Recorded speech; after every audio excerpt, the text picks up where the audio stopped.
Amma 7th anniversary Dhamaka offers. Shop 599, win 777 exclusive prizes. WhatsApp లో order చేయండి, gift పట్టండి.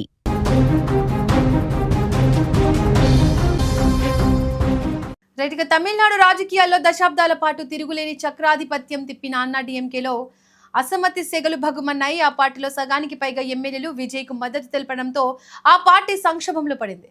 శాసనసభ సాక్షిగా జయలలిత పార్టీలో చీలికలు.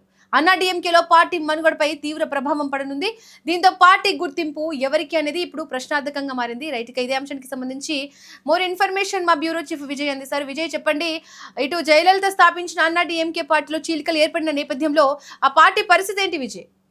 దీపిక, అన్నా డీఎంకే పార్టీని ఏర్పాటు చేసింది ఎంజీఆర్. ఎందుకంటే డిఎంకే పార్టీ ఏర్పాటైన తర్వాత డిఎంకేతో కలిసి ఎంజీఆర్, కరుణానిధి వీరిద్దరు కూడా కొనసాగారు. తర్వాత ఇద్దరి మధ్య పార్టీ విభేదాలు వచ్చిన తర్వాత అన్నా డిఎంకేను 1979 ఆ టైంలో ఎంజీఆర్ ఏర్పాటు చేయడం జరిగింది. ఏర్పాటు చేసిన కొంతకాలంలోనే ఇదే విధంగా విజయ్ ఏ విధంగా అధికారంలోకి వచ్చాడో అప్పుడు ఎంజీఆర్ కూడా అదేవిధంగా స్వల్పకాలంలోనే అధికారంలోకి వచ్చి ముఖ్యమంత్రి అయ్యారు. ఆయన వరుసగా 2-3 దఫాలు కూడా గెలిచినటువంటి పరిస్థితి.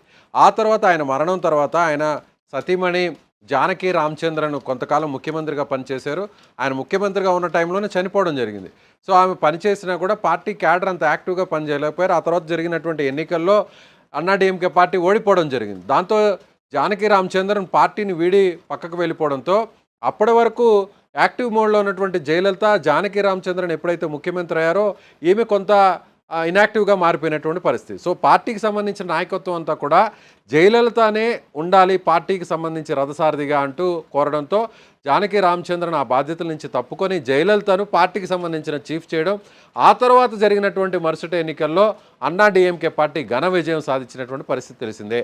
అప్పటి నుంచి అన్నా డీఎంకే మొత్తం జయలలిత నాయకత్వంలో నడిచింది ఎంజీఆర్ తర్వాత. ఇప్పుడు జయలలిత చనిపోయిన తర్వాత ఆ పార్టీకి సంబంధించి ఆ స్థాయిలో ఎంజీఆర్, జయలలిత స్థాయిలో పార్టీని నడిపించేటువంటి నాయకుడు లేకుండా పోయాడనే చెప్పాలి. అందుకే ఇప్పుడు అన్నా డీఎంకేలో ఆ రాజకీయ సంక్షోభం అనేది తలెత్తింది. ముందు కూడా ఈ సంక్షోభం ఏ స్థాయి వరకు వెళుతుంది అనేది కూడా ఇప్పుడు రాజకీయ నాయకులు, రాజకీయ విశ్లేషకులందరూ కూడా లెక్కలు కడుతున్నటువంటి పరిస్థితి. విజయ్, ఇటు పార్టీ గుర్తింపుపై నెలకొన్న ఈ గందరగోళంపై ఎన్నికల సంఘం ఎలా స్పందించే అవకాశం ఉంది? అంటే దీపిక, ముందు మనం డీటెయిల్గా మాట్లాడుకోవాలి. అంటే పార్టీకి సంబంధించినటువంటి ఏ విధంగా ఈ పార్టీ నిర్మాణం జరిగింది, ఏర్పాటైంది, ఆ తర్వాత జరిగినటువంటి పరిణామాలు వాటన్నింటిని కూడా మనం ఒకసారి డిస్కస్ చేసుకుంటే, ఇప్పుడు నాయకత్వంలో ఏమి ఉంది కాబట్టి విజయ్ని చూశారు కాబట్టి విజయ్ వైపు ఆ పార్టీకి సంబంధించిన నాయకత్వం అంతా కూడా నిలబడేటువంటి పరిస్థితి ఉంది. అందుకనే ఇప్పుడు అన్నా డీఎంకేలో ఇప్పుడు గెలిచినటువంటి ఎమ్మెల్యేల సంఖ్య 47 మందిలో 25 మంది అసెంబ్లీలో విజయ్కు ఓటేశారు, విజయ్కు అనుకూలంగా ఓటేశారు. అంటే పార్టీకి సంబంధించినటువంటి నిర్ణయాన్ని వ్యతిరేకిస్తూ వీళ్ళు అక్కడ తిరుగుబాటు చేసినటువంటి పరిస్థితి. ఎన్నికల నియమావళి కానీ లేదంటే రాజ్యాంగం చెప్తున్నటువంటి విషయాలను కానీ మనం ఒకసారి పరిశీలన చేస్తే గతంలో జరిగినటువంటి పరిణామాలను కూడా మనం ఒక చిన్న ఉదాహరణగా నేను చెప్పేటువంటి ప్రయత్నం చేస్తాను. ఇదే విధంగా గతంలో మహారాష్ట్రలో శివసేన, బీజేపీ రెండు కలిసి పోటీ చేశాయి. శివసేన పార్టీ ఏర్పాటైన తర్వాత నుంచి కూడా బీజేపీకి మిత్రపక్షంగా కొనసాగినటువంటి పరిస్థితి. బాల్ థాకరే ఈ పార్టీని ఏర్పాటు చేసినప్పటికీ కూడా ఆయన చనిపోయిన తర్వాత ఆయన కుమారుడు ఉద్ధవ్ థాకరే పార్టీ బాధ్యతలను ఆయన తీసుకోవడం జరిగింది. బీజేపీతో కలిసి ఎన్డీఏలో భాగంగా పోటీ చేస్తే అప్పుడు ఎన్డీఏకి అవసరమైనటువంటి మ్యాజిక్ ఫిగర్ రానటువంటి పరిస్థితి. అప్పుడు శివసేనకు సంబంధించినటువంటి ఉద్ధవ్ థాకరే ఏం చేశారంటే బీజేపీకి హ్యాండ్ ఇచ్చి మోసం చేసి ప్రత్యర్థి పార్టీల్లో కూటమిగా పోటీ చేసినటువంటి ఎన్సీపీ, కాంగ్రెస్తో కలిసి అలాగే ఈ శివసేన 3 పార్టీలు కలిసి అప్పుడు ఉద్ధవ్ థాకరే ముఖ్యమంత్రి అయినటువంటి పరిస్థితి. సో బీజేపీకి అదొక పెద్ద షాక్ ఇచ్చాడు. అప్పుడు దేశ రాజకీయాలంతా కూడా ఒక పెద్ద సంచలనంగా మారినటువంటి పరిస్థితి ఇది 2018-19 టైంలో. ఆ తర్వాత బీజేపీ ఎవరైతే ఉద్ధవ్ థాకరేకి షాక్ ఇచ్చే విధంగా ఒక పెద్ద ట్రీట్మెంట్ ఇచ్చిందనే చెప్పాలి. సో శివసేనలో ఉన్నటువంటి షిండే వర్గం అంతా కూడా ఇదే విధంగా చీలిపోయింది. అప్పుడు దాదాపు 40-50 మంది వరకు గెలిచినటువంటి ఎమ్మెల్యేలలో దాదాపు మెజారిటీ ఎమ్మెల్యేలు 37 మంది ఉద్ధవ్ థాకరేను కాదనుకొని బయటకు వచ్చేసి వీళ్ళందరూ కూడా తిరుగుబాటు చేశారు. షిండేకి సంబంధించినటువంటి వర్గంగా వీళ్ళు గుర్తింపు పొందారు. షిండే నాయకత్వంలో శివసేనకు హ్యాండ్ ఇచ్చి వీళ్ళు బయటకు వచ్చేశారు. బయటకు వచ్చి బీజేపీకి సపోర్ట్ చేసి బీజేపీతో అక్కడ అంటకాగినటువంటి పరిస్థితి, బీజేపీ ప్రభుత్వాన్ని ఏర్పాటు చేసినటువంటి పరిస్థితి జరిగింది. అంటే అప్పుడు ఎన్నికల సంఘాన్ని వీళ్ళు రిక్వెస్ట్ చేయడం జరిగింది. షిండే వర్గం అసలైన పార్టీ మాదే, శివసేన పార్టీ ఉద్ధవ్ థాకరేది కాదు, మెజారిటీ ఎమ్మెల్యేలు రాజ్యాంగంలో ఉన్నటువంటి క్లాజ్ ప్రకారం చూస్తే సో మెజారిటీలో 2/3 ఎవరికైతే ఎమ్మెల్యేలు ఉంటుందో, ఆ ఎమ్మెల్యేల సంఖ్య ఉంటుందో వాళ్ళకే ఆ ఎన్నికల గుర్తు కానీ పార్టీకి సంబంధించినటువంటి గుర్తు కానీ కేటాయించాలి, పార్టీ పేరును కూడా వాళ్ళకే కేటాయించాలనేది ఇప్పటివరకు ఉన్నటువంటి ఒక నియమావళి. ఆ నియమావళి ప్రకారం చూసినట్లయితే అప్పుడు షిండే వర్గానికి 2/3 అంటే 50 మందిలో ఉన్నటువంటి 2/3 సంఖ్య చూస్తే 35, అంటే అప్పటికే 33 కంటే కూడా ఎక్కువగా 37 ఉంది. కాబట్టి ఎన్నికల సంఘం కూడా సో ఏదైతే విల్లు గుర్తు శివసేనకి ఆనవాయితీగా వస్తున్నటువంటి పార్టీ గుర్తు విల్లు ఎన్నికల గుర్తుందో ఆ ఎన్నికల గుర్తును కూడా ఈ వర్గానికి కేటాయించడం జరిగింది. అలాగే శివసేన పార్టీ పేరును కూడా షిండే వర్గానికి కేటాయించడం జరిగింది. సో బాల్ థాకరే కుమారుడు ఉద్ధవ్ థాకరేకు ఆయన పార్టీ ఆయనకు దక్కకుండా పోయింది. సో ఆయన చివరికి శివసేన యూబీటే అంటే ఉద్ధవ్ బాల్ థాకరే అనేటువంటి పేరు వచ్చే విధంగా ఇంకొక పేరుతో పార్టీని మార్చుకోవాల్సినటువంటి పరిస్థితి వచ్చింది. ఇవన్నీ ఎందుకు నేను డిస్కస్ చేస్తున్నానంటే ఇప్పుడు సరిగ్గా తమిళనాడులో కూడా ఇలాంటి పరిస్థితే వచ్చింది.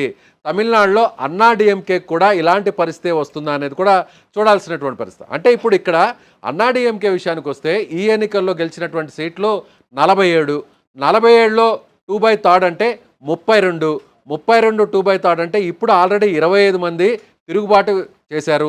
తిరుగుబాటు చేసి వీళ్ళందరూ కూడా విజయ్కి సపోర్ట్ చేశారు. అంటే ఒకవేళ ఈ పార్టీని మాకు కేటాయించాలి, పార్టీ ఎన్నికల గుర్తును మాకు కేటాయించాలి, లేదంటే ఈ పార్టీని తీసుకెళ్ళి నేరుగా గంపగుత్తగా టీవీకే పార్టీలో విలీనం చేస్తాము అన్నా డిఎంకే పార్టీని కూడా అలాంటి నిర్ణయం తీసుకోవాలనుకుంటే ఇప్పుడు వాళ్ళకి కావాల్సినటువంటి సంఖ్య కేవలం 7. 25 మంది ఎమ్మెల్యేలు ఆల్రెడీ బయటకు వచ్చేసారు. ఇంకొక 7 మంది కానీ సపోర్ట్ వస్తే ఎన్నికల నియమావళి ప్రకారం రాజ్యాంగంలో ఉన్నటువంటి షెడ్యూల్ ప్రకారం చూసినట్లయితే ఇంకో 7 మంది కానీ వీళ్ళతో జత కలిస్తే అప్పుడు అన్నా డిఎంకే పార్టీకి సంబంధించినటువంటి గుర్తింపు కూడా తిరుగుబాటు ఎమ్మెల్యేలకు వస్తుంది. అన్నా డిఎంకే పార్టీకి సంబంధించినటువంటి ఎన్నికల గుర్తు కూడా వీళ్లకు వస్తుంది.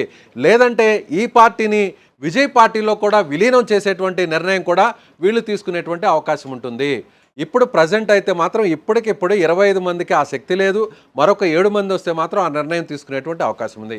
ఇక మరొక పాయింట్ కూడా మనం ఇక్కడ డిస్కస్ చేసుకోవాలి. ఏంటంటే ఇప్పుడు 25 మంది ఉన్నారు కాబట్టి ఈ 25 మందిని ఏం చేస్తారు? 25 మంది పార్టీకి వ్యతిరేకంగా నిర్ణయం తీసుకొని వేరే ప్రత్యర్థి పార్టీకి సంబంధించినటువంటి వ్యక్తికి ఓటు వేశారు కాబట్టి ఆయన సీఎంగా ఆయన ప్రభుత్వానికి అనుకూలంగా ఓటు వేశారు కాబట్టి వీళ్ళ మీద ఎలాంటి చర్యలు ఉండవా అంటే ఖచ్చితంగా ఉంటాయి. ఒకసారి ఒక పార్టీ అసెంబ్లీలో నిర్ణయం తీసుకొని ఆ పార్టీ స్టాండ్ మీద నిలబడితే విప్ జారీ చేస్తారు ఎక్కడైనా కూడా. అంటే ఆ పార్టీకి సంబంధించినటువంటి ఎమ్మెల్యేలందరూ కూడా ఆ పార్టీ గుర్తు మీద గెలిచినటువంటి ఎమ్మెల్యేలందరూ కూడా పార్టీ అధిష్టానం ఏ నిర్ణయం తీసుకుంటుందో అసెంబ్లీలో దానికి అనుగుణంగా వాళ్ళు ఓటేయాల్సినటువంటి పరిస్థితి. అది బిల్లు విషయంలో అయినా, లేదంటే ఫ్లోర్ టెస్టింగ్ అయినా, విశ్వాస తీర్మానమైనా, అవిశ్వాస తీర్మానమైనా, ప్రభుత్వాన్ని దించాలన్నా కూడా, లేదా ప్రభుత్వానికి మద్దతు తెలపాలన్నా కూడా. అయితే ఇప్పుడు అన్నా డిఎంకే పార్టీ విషయంలోనే ఇప్పుడు విప్ జారీ చేశారా లేదా అనేది ఇంకా క్లారిటీ రాలేదు. ఒకవేళ ముందుగానే విప్ జారీ చేసి ఉంటే అంటే అన్నా డిఎంకే పార్టీ గుర్తు మీద గెలిచినటువంటి ఎమ్మెల్యేలందరూ కూడా అన్నా డిఎంకే పార్టీ ఏ నిర్ణయం తీసుకుందో అంటే విజయ్కు వ్యతిరేకంగా ఓటు వేయాలనే నిర్ణయం తీసుకుంది కాబట్టి అలాంటి దాన్ని మీరు పట్టించుకోకుండా ఆ నిబంధనలు మీరు పక్కన పెట్టారు, అతిక్రమించారు కాబట్టి విజయ్కు ఓటేశారు కాబట్టి మీ మీద అనర్హత వేట వేయొచ్చు అంటే డిస్క్వాలిఫై చేసేటువంటి అవకాశం పార్టీ అధిష్టానానికి ఉంటుంది. కాబట్టి పార్టీ అధిష్టానం స్పీకర్కి ఇప్పుడు రిపోర్ట్ చేసేటువంటి అవకాశం ఉంది. పళనిస్వామి వర్గం ఇప్పుడు అన్నా డిఎంకేకి సంబంధించి వ్యతిరేకంగా ఉన్న 25 మంది మీద సో రాబోయే రోజుల్లో స్పీకర్కి ఫిర్యాదు చేస్తారు. పార్టీ విప్ను ఒకవేళ వీళ్ళు అతిక్రమిస్తే, పార్టీ విప్ని వీరు ధిక్కరిస్తే మాత్రం ఖచ్చితంగా వీళ్ళకి డిస్క్వాలిఫై అయ్యే అవకాశం అనేది ఉంది అని చెప్పవచ్చు. ఒకవేళ స్పీకర్ అలాంటి నిర్ణయం తీసుకోకుండా అంటే మనం తెలంగాణలో చూసాము, అలాగే గడిచినటువంటి గవర్నమెంట్లో కూడా చూసాము, ఇప్పుడు గవర్నమెంట్లో చూసాము, అలాగే చాలా రాష్ట్రాల్లో కూడా ఇలా చాలామంది ఎమ్మెల్యేలు వ్యతిరేకంగా ఓటు వేయడం, ఆ ప్రభుత్వంలో అంటకాగడం, ఆ ప్రభుత్వంలోనే వాళ్ళు వేరే పార్టీలో గెలిచి ఆ పార్టీలో జాయిన్ అవ్వడం, ఇవన్నీ కూడా చూస్తున్నాం. కానీ స్పీకర్లు ఆయా ప్రభుత్వాలకు అనుకూలంగా ఆ పార్టీకి సంబంధించిన ఎమ్మెల్యేలే ఉంటారు కాబట్టి స్పీకర్లు ఇప్పటి వరకు కూడా ఎలా మెజారిటీ పరిస్థితుల్లో స్పీకర్లు వాళ్ళకి వ్యతిరేకంగా నిర్ణయాలు తీసుకున్నటువంటి పరిస్థితులు లేవు. ఇక్కడ కూడా టీవీకే పార్టీకి సంబంధించినటువంటి వ్యక్తే స్పీకర్గా ఉన్నారు కాబట్టి ఇమీడియట్గా అన్నాడీఎంకే పార్టీ ఎమ్మెల్యేల మీద వాళ్ళ సభ్యత్వాన్ని రద్దు చేసేటువంటి అవకాశం ఉండకపోవచ్చు. ఒకవేళ ఉండనటువంటి పక్షంలో సుప్రీంకోర్టుని లేదా హైకోర్టుని ఆశ్రయించేటువంటి అవకాశం ఉంటుంది అన్నాడీఎంకే. అప్పుడు సుప్రీంకోర్టు ఇచ్చేటువంటి డైరెక్షన్ ప్రకారం స్పీకర్ నిర్ణయం తీసుకోవాల్సి ఉంటుంది. అదే జరిగితే అప్పుడు అన్నాడీఎంకేలో గెలిచినటువంటి ఎమ్మెల్యేలు 25 మంది ఎవరున్నారో విజయ్కి సపోర్ట్ చేసిన 25 మంది, విజయ్కి ఓటేసిన 25 మందిని రద్దు చేస్తే, వాళ్ళ శాసనసభ సభ్యత్వాన్ని రద్దు చేస్తే అప్పుడు మళ్ళీ తిరిగి ఇప్పుడు ఖాళీ ఎవరైతే ఓటేసినటువంటి 25 మంది ఉన్నారో 25 మంది ప్లేస్లో ఉప ఎన్నికలు జరిగేటువంటి అవకాశం ఉంది. ఇది రాజ్యాంగం చెప్తున్నటువంటి పరిస్థితి కానీ, ఎన్నికల నియమావళి కానీ, చట్టం చెప్తున్నటువంటి పరిస్థితి. సో ఇవన్నీ జరిగితే ఒకవేళ ఈ అన్నా డిఎంకేలో ఏర్పడిన ఈ సంక్షోభం అటు డిఎంకే పార్టీకి ఏమైనా లాభం చేకూరుస్తుందంటారా? ప్రజెంట్ డిఎంకే పార్టీ అయితే మాత్రం జరుగుతున్నటువంటి రాజకీయాలని నిశ్చితంగా గమనిస్తుంది.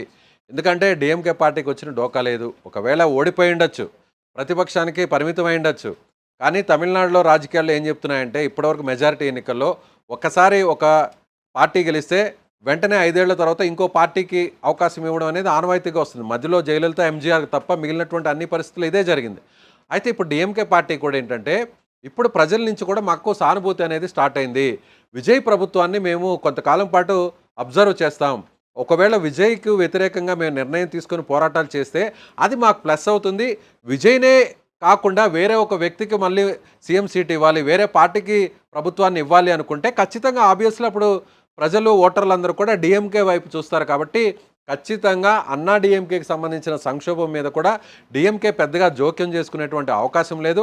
మరొక వైపు డిఎంకే కూడా ఏం చేస్తుందంటే విజయ్తో కలిసి నడవడానికి ఇష్టం లేనటువంటి అన్నా డిఎంకే ఎమ్మెల్యేలో లేకపోతే అన్నా డిఎంకే సంబంధించిన నాయకులు ఎవరన్నా ఉంటే వాళ్ళని తమ వైపు తిప్పుకునేటువంటి అవకాశం డిఎంకే ఆ ప్రయత్నాలు చేస్తుంది. ఆ ప్రయత్నాలు ఎంతవరకు జరుగుతాయి కూడా ముందు ముందు నిర్ణయం జరిగేటువంటి అవకాశం ఉంది. సో ఇప్పుడు అన్నా డిఎంకే ఎపిసోడ్ అనేది ఇప్పుడు తమిళనాడు రాజకీయాల్లో ఇది ఒక కొత్త ఎపిసోడ్గా చెప్పొచ్చు. అన్నా డిఎంకే సంక్షోభం ఎంతవరకు వెళ్తుందనేది కూడా చూడాలి. దీపిక, విజయ్, ఇటు అన్నా డిఎంకే పార్టీలో మరింత మంది ఎమ్మెల్యేలు తిరుగుబాటు చేసే అవకాశం ఉందంటారా? ఖచ్చితంగా. ఇప్పుడు ఆల్రెడీ 25 మంది బయటకు వచ్చారు. ఆల్రెడీ 25 మంది పళనిస్వామి నాయకత్వాన్ని అన్నా డిఎంకేకి సంబంధించిన చీఫ్గా ఉన్నారో, మెయిన్ నాయకులుగా ఉన్నారో, అలాగే మాజీ ముఖ్యమంత్రిగా ఎవరైతే ఉన్నారో ఆ పళనిస్వామి నాయకత్వాన్ని వ్యతిరేకిస్తున్నామని చెప్పారు. వీళ్ళు బయటకు వచ్చారు. 25 మంది విజయ్కి సపోర్ట్ చేశారు. మరికొంతమంది అంటే మనం ముందుగా చెప్పుకున్నట్టుగా ఇంకొక 7-8 మంది కానీ అన్నా డిఎంకే ఎమ్మెల్యేలు మళ్ళీ విజయ్ వైపుగా నిలిస్తే వీళ్ళందరూ కూడా ఒక సపరేట్ వర్గంగా ఏర్పడితే అప్పుడు ఖచ్చితంగా ఎన్నికల నియమావళి ప్రకారం ఎన్నికల సంఘం కూడా వీళ్ళకే అన్నా డిఎంకే పార్టీ పేరును కేటాయిస్తుంది. వీళ్ళకే అన్నా డిఎంకే పార్టీకి సంబంధించిన ఎన్నికల గుర్తును కేటాయిస్తుంది. వీళ్ళు ఒకవేళ ఈ పార్టీని తీసుకెళ్ళి టీవీకే పార్టీలో విలీనం చేయాలి, మెర్జ్ చేయాలి అనేటువంటి నిర్ణయం తీసుకునేటువంటి సర్వాధికారాలు కూడా వీళ్ళకే వస్తాయి. కాబట్టి ఇంకొక 7 నుంచి 8 మంది ఎమ్మెల్యేలు వస్తారా రారా, లేదంటే ఇప్పుడు బయటకు వచ్చినటువంటి 25 మంది మీద అనర్హత వేటు వేస్తారా వేయరా, ఇలా రాబోయేటువంటి రోజులంతలో కూడా తమిళనాడు రాజకీయాలు వీటి మీద మళ్ళేటువంటి అవకాశం ఉంది. Deepika, Vijay, thank you. రైట్గా తమిళనాడు రాజకీయాల్లో అన్నా డిఎంకేలో చోటు చేసుకున్న ఈ చీలికలు రాష్ట్ర రాజకీయ సమీకరణాలను పూర్తిగా మార్చేసేలా కనిపిస్తున్నాయి. విజయ్కు పెరుగుతున్న మద్దతు టీవీకే పార్టీని మరింత బలపరుస్తుండగా అన్నా డిఎంకే మనుగడపైనే ప్రశ్నలు లేవనెత్తుతున్నాయి. పార్టీ గుర్తింపు సంక్షోభం, రెబల్ ఎమ్మెల్యేల వ్యవహారం, నాయకత్వ విభేదాలు అన్నా డిఎంకే భవిష్యత్తును అనిశ్చితిలో పెట్టాయి. మరోవైపు విజయ్ మాత్రం తన రాజకీయ బలం పెంచుకుంటూ తమిళనాడులో కీలక శక్తిగా ఎదుగుతున్నారని రాజకీయ విశ్లేషకులు అభిప్రాయపడుతున్నారు.